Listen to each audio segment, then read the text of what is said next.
on my way back to my house, and the neighbors called.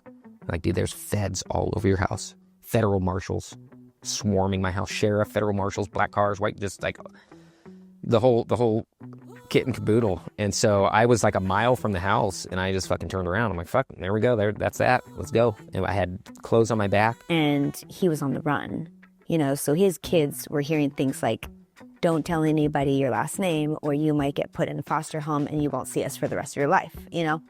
So, like, traumatic. With the emergence of this newly legalized plant in the U.S. has come a rise in this fever across the country. Similar to the gold rush in the 19th century, folks from all over have attempted to find their fortune in that of the green gold. Yet gold is a limited commodity, and a plant can be grown. A form of alchemy to a certain degree, at least back in the day with prohibition. But with the legalization of this plant, that mystic power of growing money on trees is beginning to dwindle. And for folks that are operating in this space before this plant was legalized, well, the temptations to hunt for gold or try to compete in what we know best, in that of growing the plant and selling the plant, can be too intoxicating to pass up. Because, well, that's all we've ever known. But as we have reflected on the gold rush in the 19th century, one of the famous quotes to come from this era that has stuck around to this day, made by Mark Twain, was, "When everybody is digging for gold, it's good to be in the pick and shovel business." Meet Jay Larkins, the CEO and founder of DriFlower, a former cultivator and traditional market operator that innovated and created the most efficient flower hang drying system in the world. And that is serving as some of the best modern day picks and shovels for cultivators all around the world. But how did he create this innovative system? Why did he create this system? What did he have to overcome to reach the point he is at today?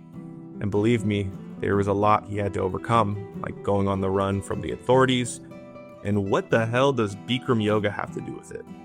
These are the questions we are going to explore today. Welcome to this featured episode of the High Design documentary series, where we cover some of the ZA industry's brightest minds. We tell these entrepreneur stories, but we also analyze their success and break down the strategies that got them to where they are today.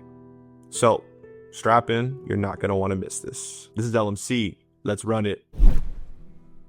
Before the stainless steel, before the hangers, the logo, the DriFlower name, there was a kid born into a military family who would one day turn the discipline of his father and the chaos of his past into innovation that changed the way the world harvests.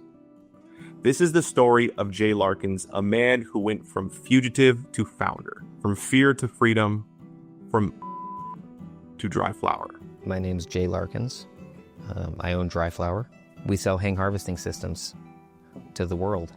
So Jay was born in Hawaii in 1976. His father, a Vietnam veteran and military intelligence officer, raised him with structure, silence, and strict discipline. Every 6 months, another move, another base, another set of rules. And it wasn't just frowned upon, it was forbidden. The message was clear: ruin lives. But when Jay first smoked at 15, everything changed. He didn't find danger, he found reflection. Weed gave him the space to think, to slow down, and for the first time, to look inward.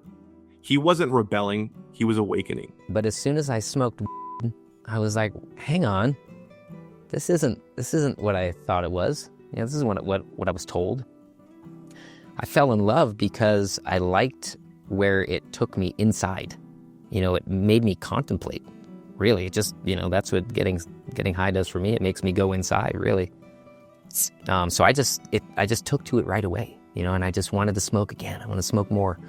So in the early 1990s, there were no dispensaries, no brands, no legalization, just word of mouth, payphones, and secrecy. Jay was still in high school in Valencia, California. No money, no job, just a new love for the plant. He scraped together lunch money to buy a bag with friends. Splitting an eighth. Instead of spending, I think eighths were like $15 for an eighth of swag back then. Yeah. $25 a quarter. What were some of the strains? Oh shit, there was no strain. It was all brick. I mean, if you could find it, it was like you couldn't. It wasn't like it was just everywhere. You couldn't get it in a store. You know, this was like for my brother's girlfriend who was selling it, and she knew some hippies and shit that had it. And that's how it started. 1 ounce, one sale, one spark.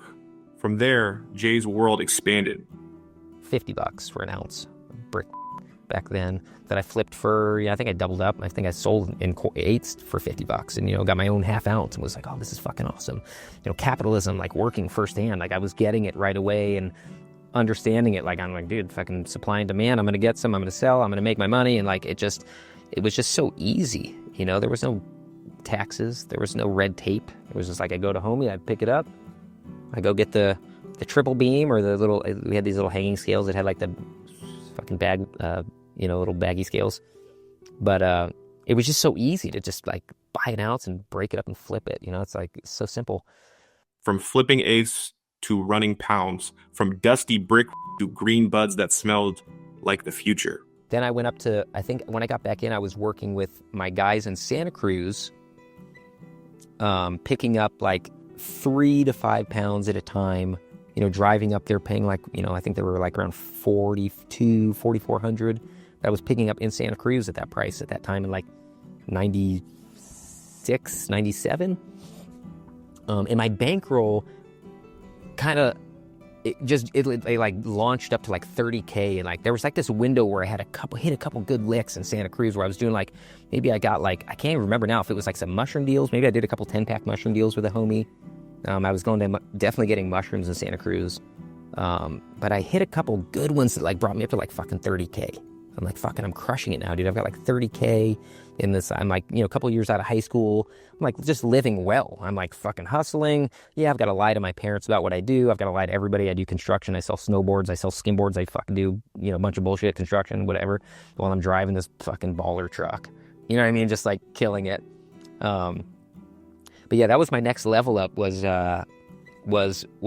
going to Santa Cruz, getting 3-5 pounds, doing some even 10-pound deal, brokering some 10-pound deals. Again, you really couldn't get weight unless you went to Humboldt or you went to Santa Cruz. Like, you couldn't find, in the mid-90s, you couldn't find 5 pounds in LA. Anybody that had 5 pounds in LA was breaking it down and selling ounces. Nobody was selling 5 pounds at a time in LA. You had to go buy it somewhere, you know, and you had to take your money and go fucking buy it in the hills. And it was a gamble getting out of there sometimes. It was like super sketchy driving out of fucking Humboldt or even Santa Cruz. Like, it felt shady at times. Every new connection was a doorway.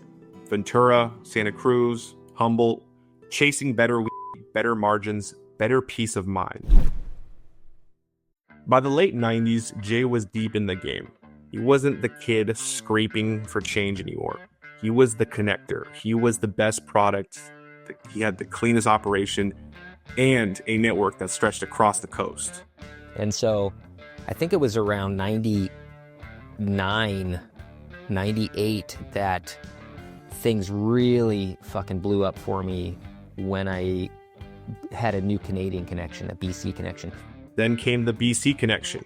High-end Canadian, unheard of in California at the time. My homie moved down. I didn't know him at the time. He moved down to Ventura to get a job at a restaurant to work, legit, just to fucking find somebody that who smokes those people that sell, you know, just to, like, that's the kind of groundwork he laid. You know, he came all the way down, got a job. So my roommate comes home one day and it's like, hey, you got some? I'm like, yeah, here's some fucking. Next thing you know, she's like, hey, there's this guy at my restaurant. He wants to meet you. He says he can get some. I'm like, all right, whatever. Next thing you know, I'm fucking in cahoots with him. And, you know, not right away, but at one point he's dropping like 2 boxes a week on me, like on the front, way before you could even get it. Like, you couldn't find fucking 10 pounds in a room in LA at that time. Like, you couldn't find, it didn't exist, dude. And now I've got somebody that was looking for an outlet and just somehow just manifested them, dude. 2 boxes a week, fronted on trust, no taxes, no middlemen, no fear. For a while, he had everything. But behind the stacks of cash and the polished truck was a young man juggling 2 lives, a dealer and a dad. And eventually, those worlds collided. You know, moving out of that, and that was moving into retirement again. After I pretty much got out of that right before my first son was born in January. Well, my first son was born in June 2000. And so between January and beginning of 2000 and June was my exit out of that phase where I was like cashed out. I was fairly caked up and happy, and I was retired. I mean, I was like, oh, fuck it, I'm retired now. And my wife didn't want me selling anymore at the time. She's like, she didn't want me selling. My parents, they knew what I was doing then because I was just crushing so hard. And I just retired. And after like fucking 6 months or a year, I was just so depressed. I didn't know what to do. I didn't know what to do with the money that I had that wasn't even fucking legit. Like, I didn't know what to do with it. You know, I was like, what am I gonna do? I didn't want to start a business, or I wasn't ambitious or interested in doing anything other than surfing, snowboarding, smoking. Like, that's really all I wanted to do. I didn't want to fucking do anything else. So without actually selling, generating more money, I was starting to spend money, and I was depressed. I mean, I was just, you know, I felt like I achieved my goals, and I was retired now, and I was depressed, and here comes my first child. So it was kind of a depressing time, but you know, come 6 months, 8 months, a year later, I was like, I got to get back on the horse. I've got to start making money again.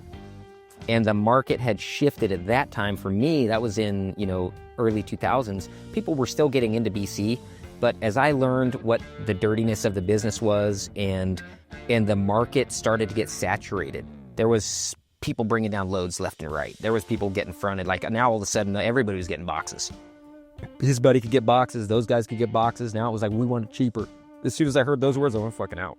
I was like, it was all of a sudden, it was like work. It was this competition. And it was like, you know, anytime you get into something, you're doing well and the market turns, it doesn't feel good. It's like, you don't want to, like, you've already tasted the goodness of the market. It's hard to deal with it when it turns. And so because the Canadian market turned, all the players in the market that were, you know, guys like me that are smoking, just hustling, selling, just kind of chasing the next score, chasing that next harvest, right? Chasing that fucking 5-pack, 10-pack, whatever it is. The next move was, you know, and I saw my contemporaries, my peers, they were buying fucking packs of and shipping it. New York, you know, Philadelphia, Florida, whatever. They're just like shipping. And a good buddy of mine who was on Dead Tour growing up, he was just like this kid that was on Dead Tour his whole life since he was like fucking 12. So he was the ultimate connection. He fucking knew everybody. If you could just get 10, 20, 50, 100, 500 pounds, wherever, he just moved that shit, dude. And that was the... That had like Grateful Dead's. Yeah, oh yeah. Just hung out on Dead Lot, Grateful Dead Lot. So, you know, that was where all the were. That's where everybody knew each other. That's where all the shit moved. Yeah, dude, it was a traveling... And in all their hometowns is where they move shit. And so that was that's a whole nother thing, but yeah, I had this really, really tight homie, her named Farron, that was moving all kinds of shit back then. And of course, because I was in that fucking dirty shit, I knew some really good people, you know, that had some really nice connections down south. And so I went down to LA to get back in and had to go and kind of search out these guys, you know, and I couldn't even go to these guys' house in the daytime, you know, where I used to go and fucking drop money and shit. Like, I couldn't even get, like, I'd have to hide because it's all different. I would stand out there. I'd be like, what the fuck is this guy doing here? So I'd go into their garage. I'd go into the, you know, pull into the garage and get out of the fucking backseat, you know, ducking down and shit and go and fucking count all this paperwork. But I went and relinked with my guys and was like, hey, can you help me with fucking the brick?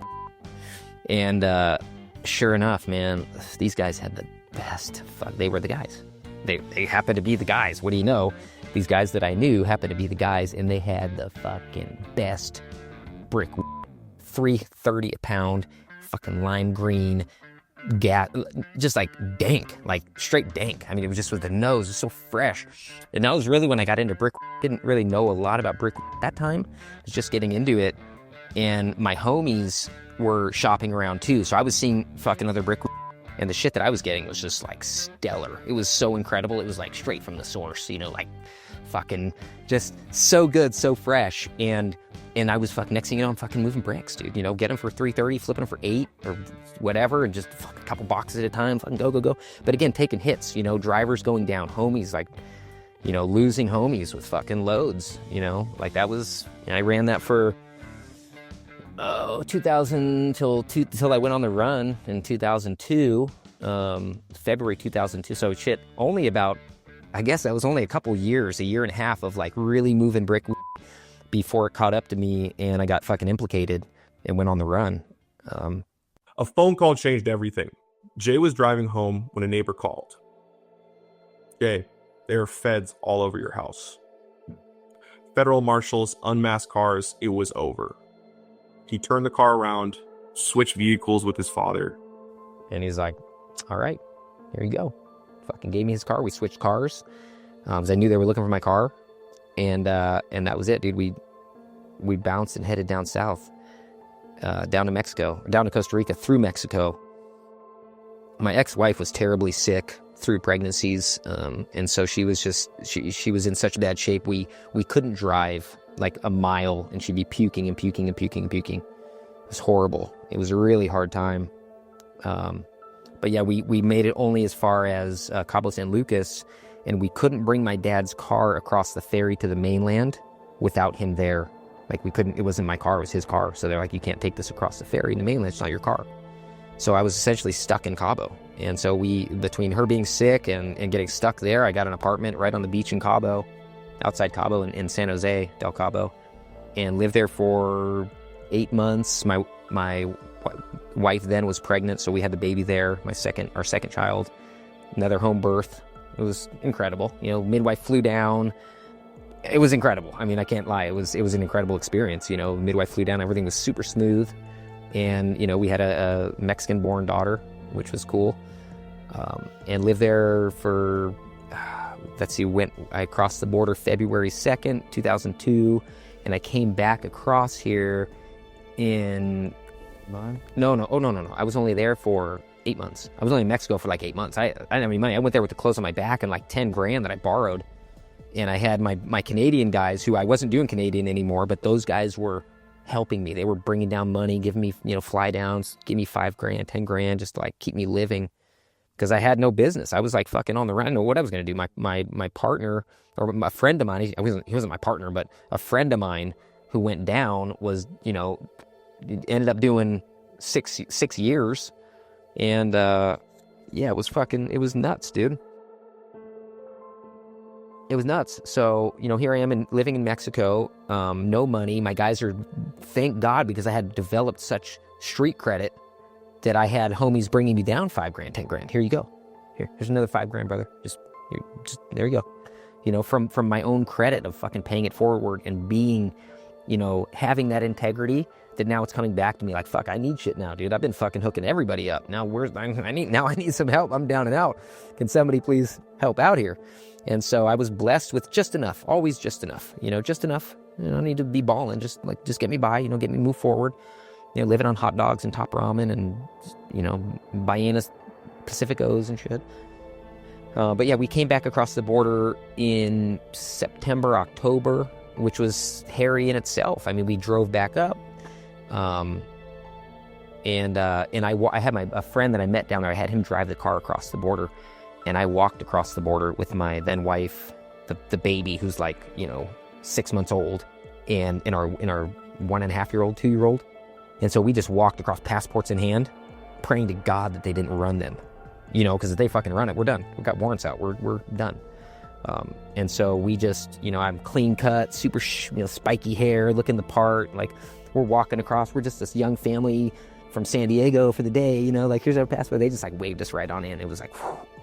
Thank God. My buddy who drove the car, they pulled it in the secondary. They searched the car. They fucking gave him the whole run around, dude. Yeah. So, I mean, that would have been certain demise. Back in California, Jay had no money, no ID, no plan, but he still had credibility. People who knew his name took him in. They gave him a shelter, product, and trust. That shows you how far, you know, good street cred can go for some folks. He started moving weight again, break weed, bail weed, whatever kept food on the table. And I had my dad's car. I had no money, little bit of money, just enough to shit. We got I don't know. When we came back, I snuck back to my house. This is like, you know, now 8 months later, And I went back to my house to get whatever I could because we left on the run. I wanted to go get whatever I could because I knew that the house wasn't sold yet. Somebody was living in it. My dad was trying to sell it, and there's all this shit around the house that we owned.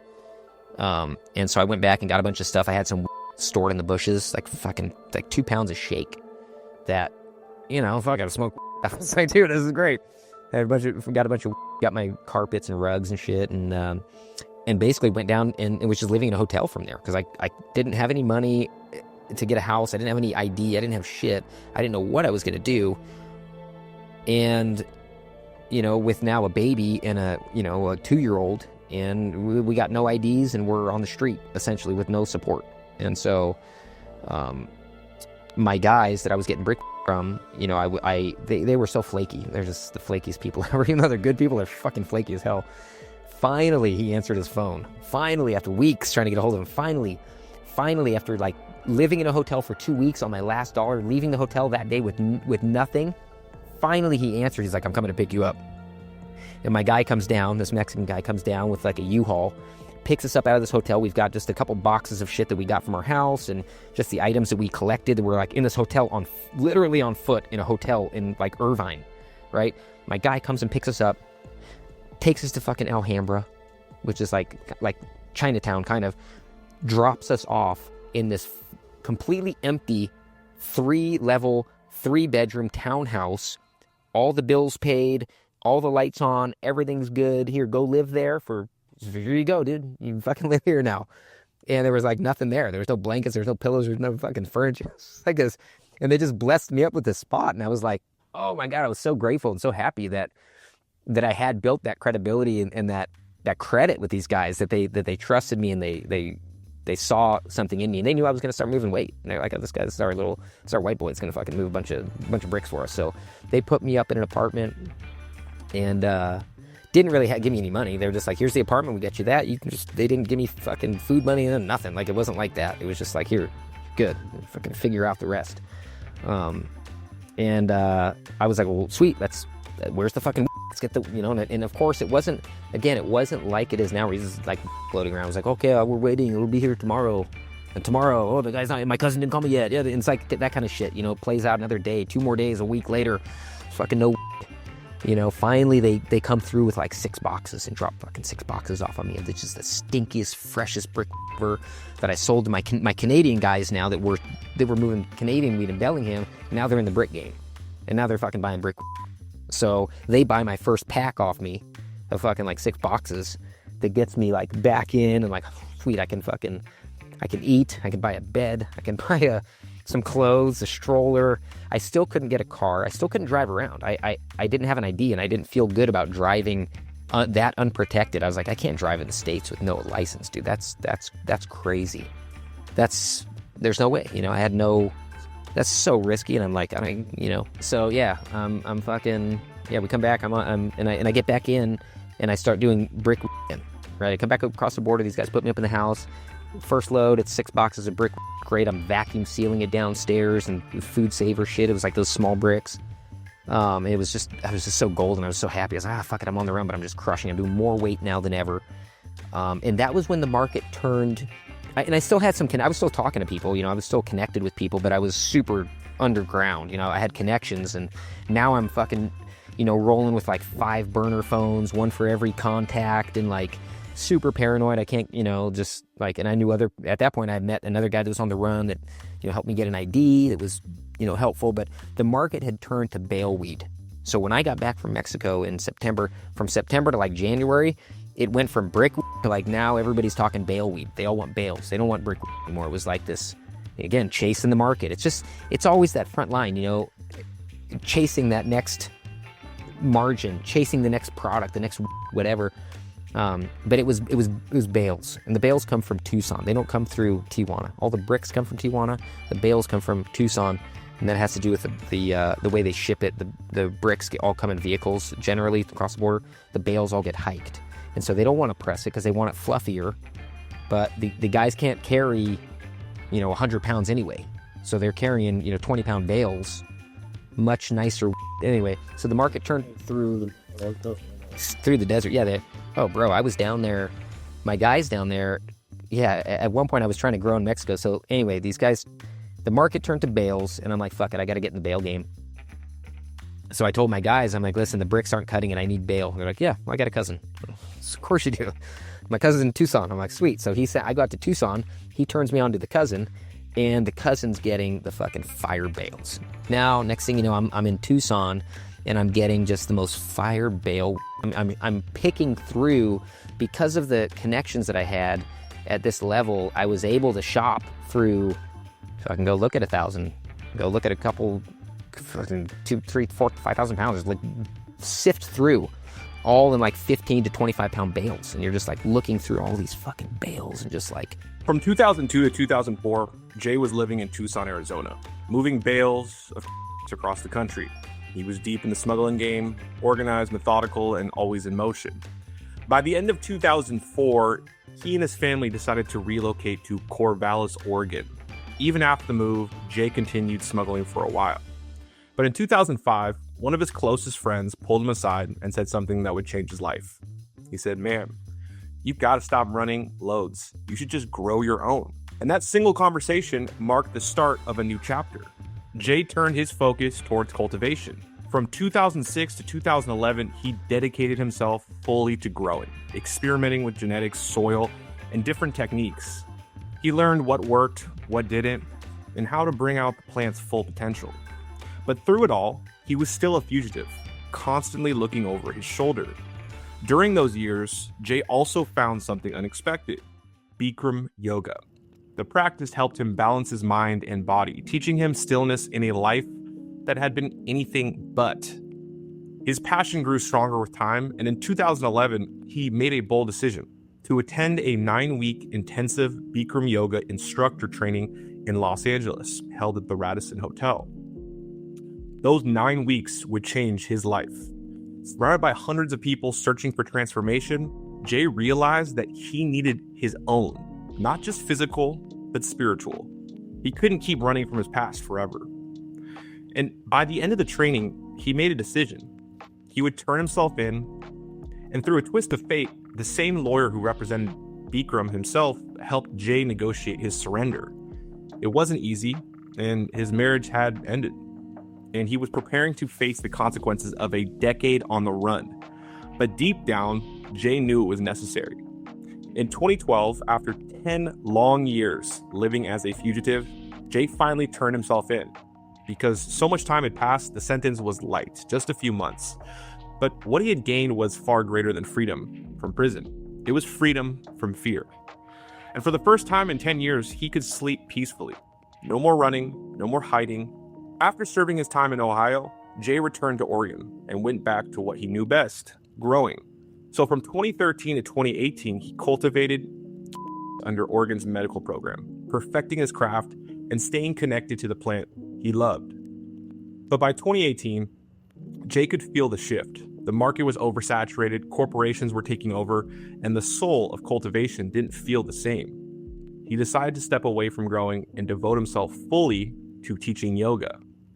Still, in the back of his mind, there was one idea he couldn't shake, something that had been quietly taking roots for years.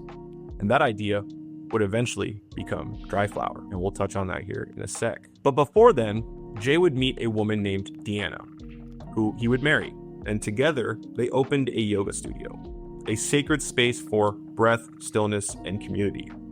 For a man who had spent half of his life running, it was the first time he stood still. That's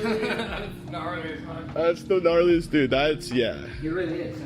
It must help regulate your, Body, your heart rate though, right? Because it gets up there, right? Over here. It puts you in the best shape of your life. I mean, it makes your endurance. It makes your so capable. If you golf, if you play soccer, if you're a climber, whatever you do, if you do this practice regularly, you're leveled up on any other activity you do. You're more capable.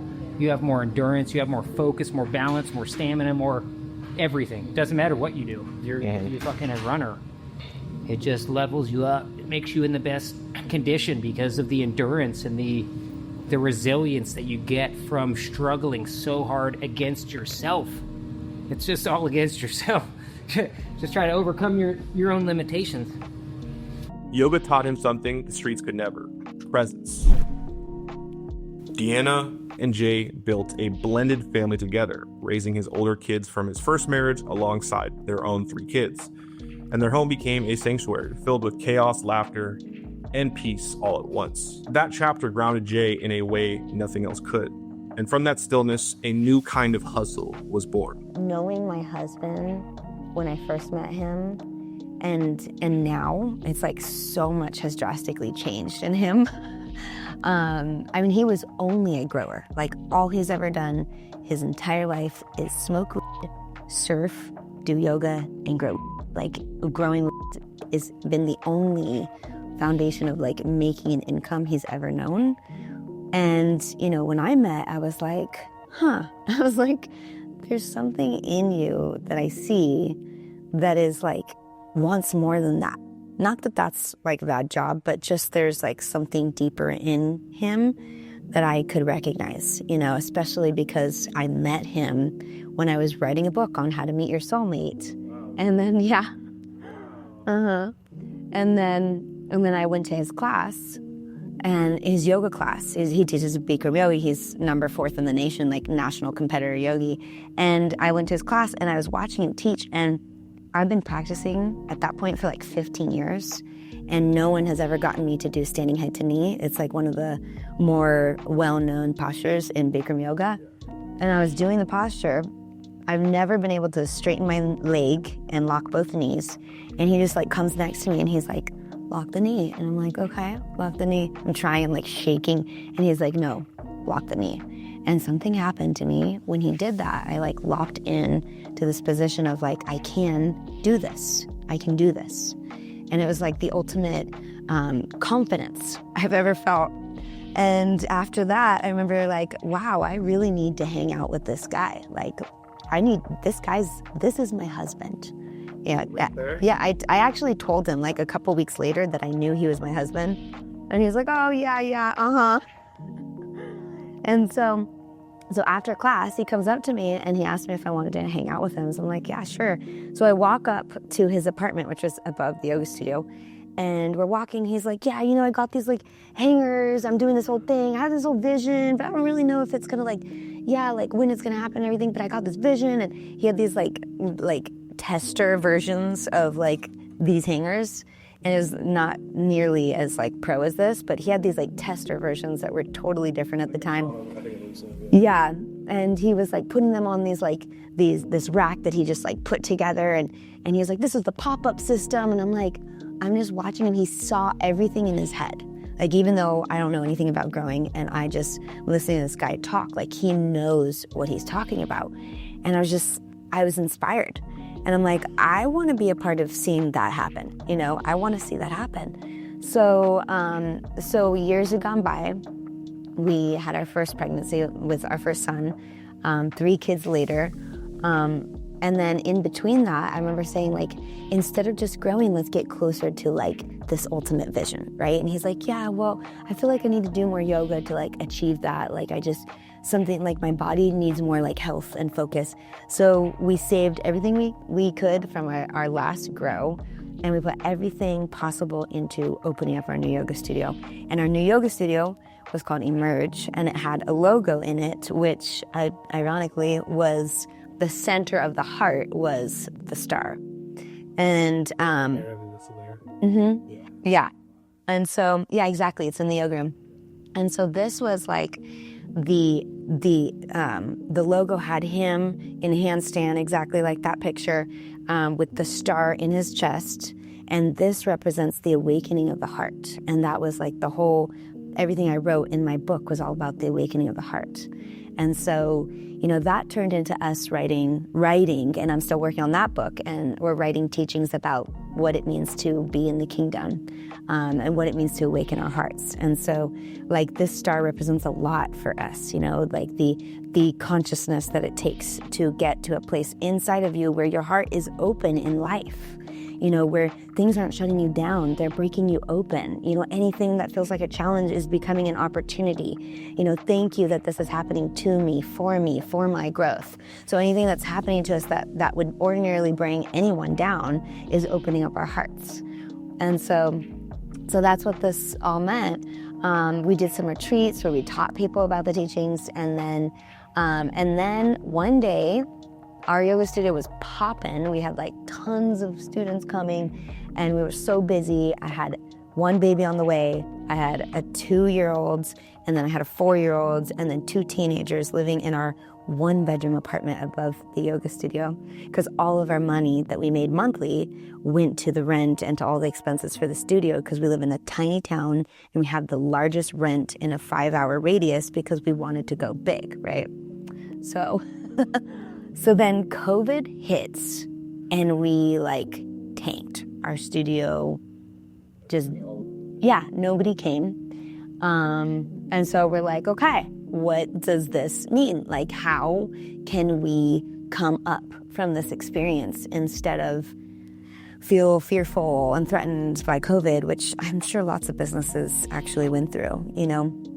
So we were just, I was thinking about it, and he was like too busy coming up with ideas of how to make, bring this vision back to reality.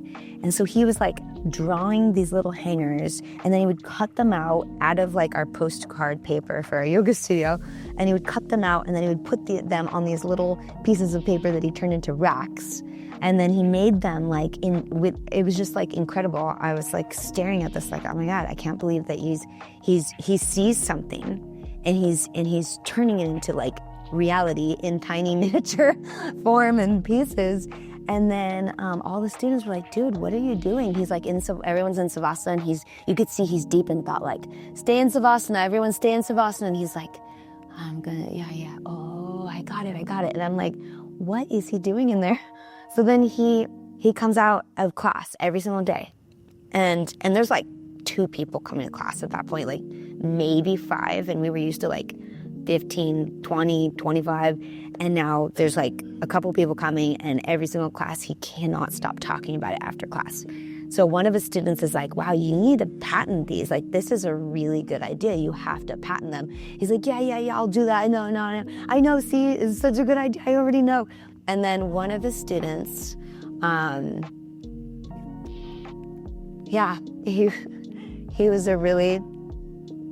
he showed up for us. He was a really cool friend, and he became a friend of my husband's and mine. And he showed up in class. Anytime he was in town, he was always in class, always bringing people to the studio. And he became our investor. He's like, dude, this idea is so next level. Like, I want to participate. Like, how can we make this a reality?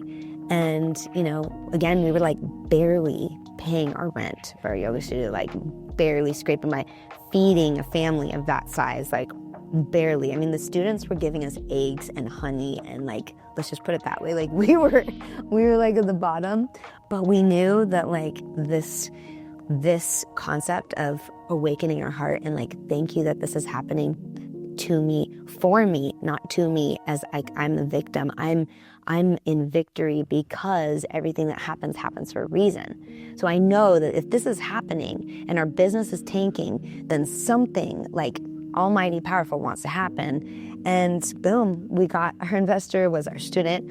Our other student became a partner, and he does all of our like filmmaking, everything. He's incredible. Like, I don't know what we would do without John. He's so awesome.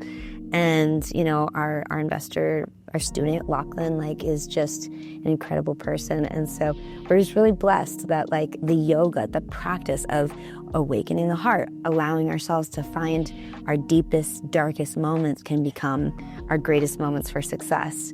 And trusting that there is a reason for it, turned into DriFlower.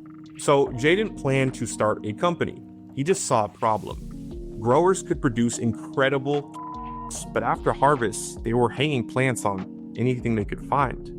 Broom handles, PVC pipes, fishing line. There was no structure, no precision, no system.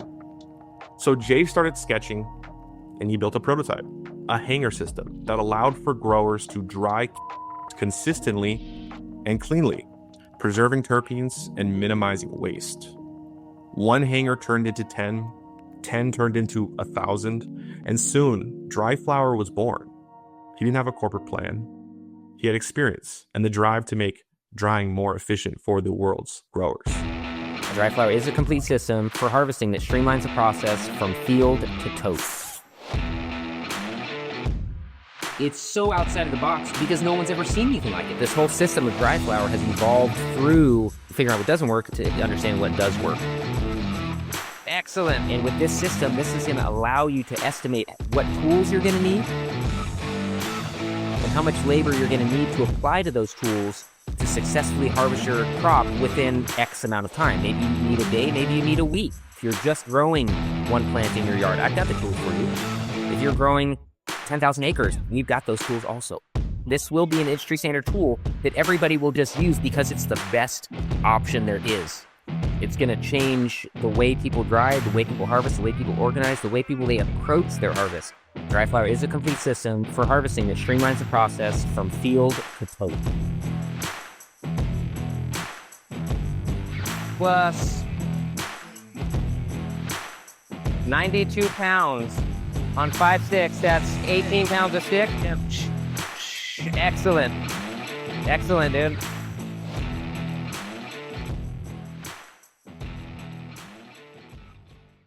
Because it's all purpose built around hang harvesting, not for anything else. This is specifically for, and there's nothing else that's specifically designed in such a large scale capacity like this that scales every grower's need. So here we are. The room's full. The racks are mostly set up because they don't need to take them down right now. But when they do, they come out and it's just empty posts like this. So here's the last rack here at the end. And if we want to use this just goes right up into the hood. And then it drops right down there on the floor. And that's it. And we're ready to put sticks and hangers across here and load it top to bottom. And when we're done and the room's out of use, we just pull all the posts up, slip them out of the way, and the room is wide open for trimming, bucking, you name it. You can do whatever you want. You can drive a truck in here. That's amazing. You know what I'm saying? So how quickly would this be like set out? Like, oh my God, like if the room was empty, it's as fast as taking a post, putting the first set at the back wall, loading it top to bottom, and then, imagine nothing is here so that you can walk straight back, fill up that rack top to bottom, and then once it's full, you would put in the next couple of racks, the next couple posts, fill that, and what that does, it allows you the freedom of an open workflow. Nothing impeding your way as you're carrying all this weight through the room. There's nothing in the way. You just walk straight to the rack, fill it up, back your way out. So, in theory, when the weed comes down, you just pull this stuff out of the way. By the time you get to the back and you turn around, there's nothing left. well, it's like the ultimate in efficiency for flex face. Learned a lot more about metal than I ever anticipated. I didn't even know going in what I was getting into. I had an idea for a product, kind of worked backwards from what I was trying to achieve, what I wanted to overcome, all the nuances of, the limitations of a plastic hanger, etc. And so getting into metal, just learning about alloys, thicknesses, and understanding the tolerances and how they work together, these different products, how they cut, how they bend, how they pack, how they ship, all this, these different considerations around metal that, I wouldn't say I'm an expert, but I know a lot more than I You know a lot, but I guess more so what's the mind, because people might have, this is the thing, I think people may have an idea out there that they want to do, and then they hit a point where they're like, oh wait, this is a whole process that I don't know anything about. I don't know how to even get into this. I don't even know where to start. I guess what's the mindset that went into you figuring, you know what I'm saying? Obviously you stuck with it. You obviously Well, I started to get the downloads in the yoga studio of what the product was. And so what I did initially was prototyping was always out of cardboard. I would just cut out cardboard, actual size, actual product, and just kind of, feel it, look at it for sizing and all that. And then I would take that. That's when I started, and I took it to the metal manufacturer. And I said, I'd like to make this. And they're like, well, what kind of metal? I'm like, I don't know. And they're like, well, how thick? I'm like, I don't know. I don't know this shit. I have no idea. I don't know what I need. And so, you know, it's just a process of literally just trial and error. You know, we're just oh, fuck it, just make one. Just make one. I don't know, make it however you think, and I'll let you know what I think. I've got 30 samples of hangers getting to where I am today. Easily 30 samples of the same hanger, revisions, thicker, smaller, longer, shorter, fatter, all these different revisions that's developed the system, right? So yeah, we've easily done 30 revisions on the hanger since I first conceived of it and started to work through the concept. And yeah, you've got to go after what you want and then try it. If you're making something, if you're making a product or you're, you know, a new design, or you know, trying to invent something, you've just got to use it. You know, you can't really invent something that you're not going to use, because you're not going to be able to R&D it and test it. You know, you've got to be into something. You have to, you know, chase your passion, chase something that you're interested in, because that's where you're going to be the most knowledgeable. Yeah, and it seems like there's discipline in, because I'm sure you've hit so many roadblocks, right? And a lot of times people will hit a roadblock and they're like, okay, that's it. I mean, cost was my first roadblock. It's like, fuck, this stuff's expensive. Yeah. Who's going to pay? How are we going to sell this shit? You know, like, it seemed so expensive initially, but I didn't really look at that, because I needed to find out what's going to work. Like, let's make something work, and then we'll refine the cost. Then we can work backwards from there to bring, you know, the cost down. Yeah, let that go. Let's just wait a second and see. Yeah, I remember getting into, you know, building this company and, you know, doing R&D and making samples and whatnot. It was a new world of emailing, and I never ever used email in my life. Never was computer savvy. Only had my phones and my wits. And having to engage and communicate with people via email has been just a huge learning curve, you know, and proper, you know, I don't want to say political, but like, you know, being proper with who you're talking to and having the proper dialogue with, you know, different customers and all that. And some people are really, you know, dotted I's and crossed T's to the nose, and others are, it's, you know, they call me at midnight. Hey, what's up? When we get those racks? So you know, it's been an interesting learning experience, going from just the street side, you know, just phone calls, just texts, just kind of like, you know, burner phones and shit, to having an email and, you know, checking my email every day and responding on emails and just having these threads that I'm tracking. And you don't learn that on the streets. No. But now, today, DriFlower manufactures hang harvesting systems that ship around the globe. And Jay reinvests everything into his company and constantly is innovating, designing, and pushing quality forward.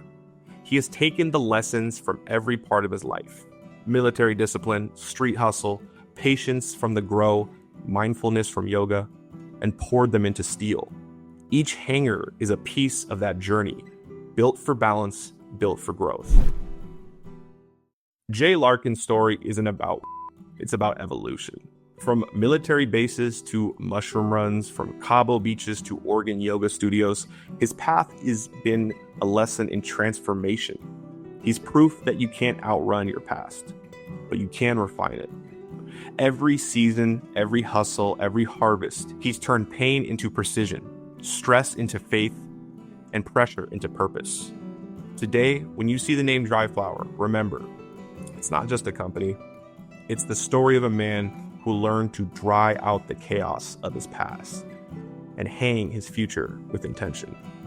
From Outlaw to innovator, from fear to faith, from to DriFlower. If you guys enjoyed this episode of the High Design documentary series, guys, please hit the like button, subscribe, comment down below. Let us know. Have you guys ever used the DriFlower hanging systems? They're amazing. I highly recommend anybody out there that hasn't tried them, that's a grower, cultivator, check them out. It's going to save you a lot of time, a lot of energy, and it's going to make your whole system efficient. I've been in thousands of grows. I've been in hundreds of grows all across the country, And I can't tell you, I've seen like almost maybe like 10 to 15% of the grows around the US. I've seen the DriFlower hangers there, and I'll hit up Jay every time I'm at a grow and I see the DriFlower hangers, and I'm like, man, they're everywhere. So like I said, definitely check them out. There's a lot of efficiency you can get from them.